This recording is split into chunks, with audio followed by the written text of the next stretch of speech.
días. El día de hoy les voy a hablar de los tipos de comunicación.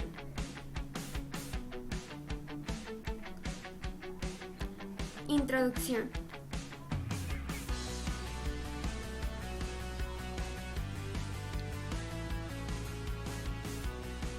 Hay distintos tipos de comunicación, por ejemplo la verbal, la no verbal, y cada una de estas nos sirven para darnos a entender dentro de una sociedad. Tipos de interacción. Existen diferentes tipos de interacción. Esta vez hablaremos específicamente de 3: personal, colectiva y masiva.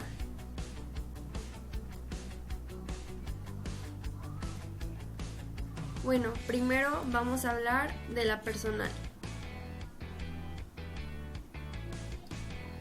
La personal suele tener lugar entre 2 o más personas que están físicamente próximos o que interactúan entre sí, y suele haber una retroalimentación. Esto quiere decir que hay una respuesta, hay una conversación entre esas personas. Después está la colectiva.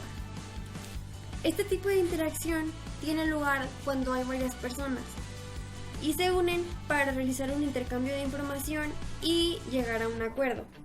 Un ejemplo de esto pueden ser las juntas de vecinos, sindicales, escolares, religiosas, deportivas, políticas, etc. La masiva. Como su nombre lo indica, se realiza a través de medios masivos de comunicación, como lo pueden ser el cine, radios, televisión, medios electrónicos, y interviene un emisor y un gran número de receptores. Ahora vamos a hablar de la pública y la privada. Primero veremos la privada. Una interacción privada tiene lugar en un grupo específico de personas que se reúne con asuntos que solo le conciernen a quienes lo integran. Los mensajes están delimitados y únicamente llegan a los individuos que están involucrados en esa conversación.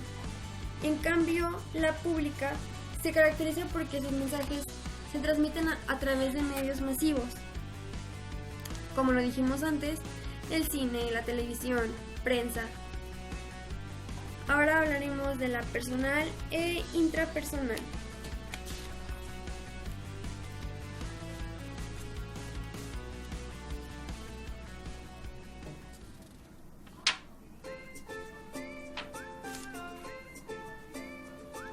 La interpersonal.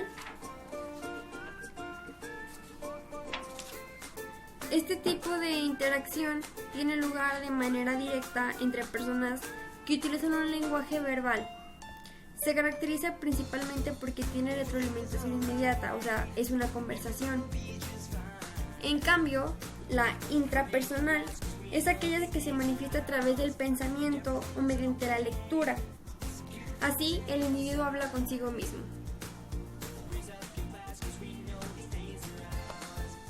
Esto quiere decir que el emisor y el receptor son la misma persona.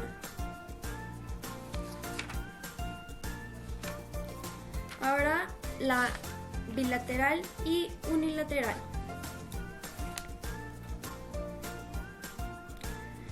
La interacción unilateral tiene lugar cuando no existe retroalimentación. El emisor envía un mensaje, pero no obtiene ninguna respuesta. En cambio, la bilateral es cuando existe reciprocidad, es decir, cuando se representa un intercambio de información entre 2 personas o más y se quiere recibir una misma finalidad. Ahora hablaremos de la directa e indirecta.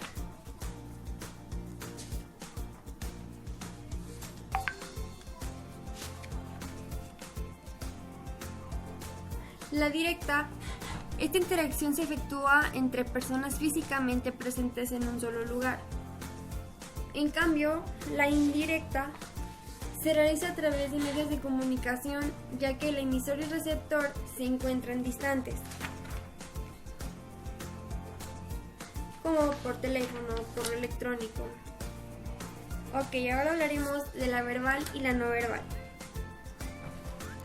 Primero trataremos la verbal. Hay dos tipos, la oral y la escrita.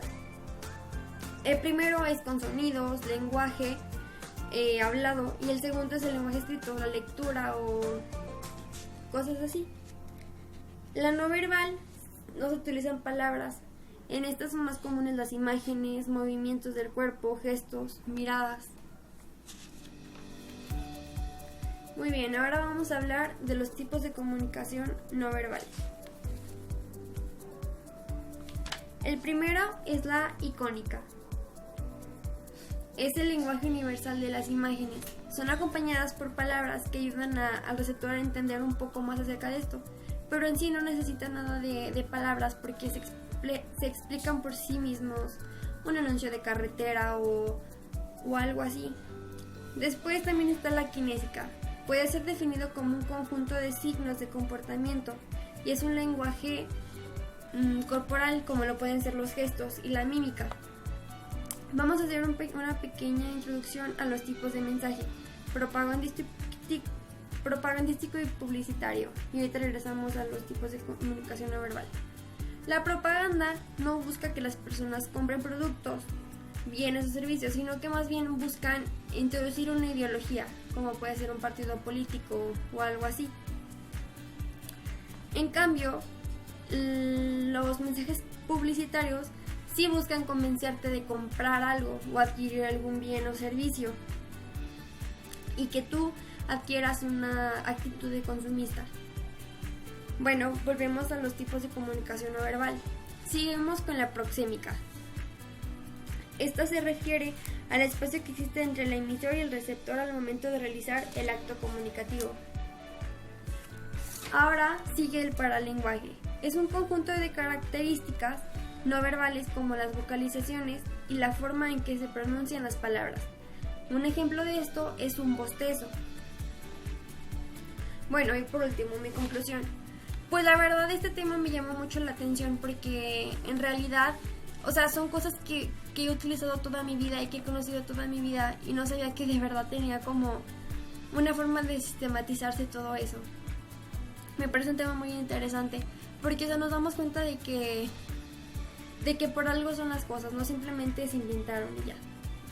Espero que el video haya sido de su agrado y que me ponga 10, maestra.